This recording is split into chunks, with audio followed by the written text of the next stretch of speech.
જય શ્રી કૃષ્ણ, જય ભગવાન. સાથે આજના દિવસની શરૂઆત કરીએ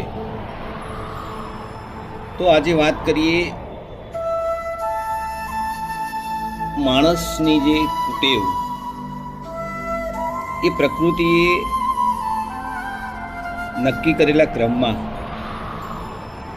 એકવાર માણસે કોયલને કહ્યું કે તારામાં કાળાશ ન હોત તો તું કેટલી સારી હોત.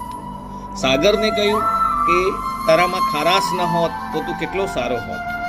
ગુલાબને કહ્યું કે તારામાં કંટક ન હોત તો તું કેટલું સારું હોત. ચંદ્રને કહ્યું કે તારામાં કલંક ન હોત તો તું કેટલો સારો હોત.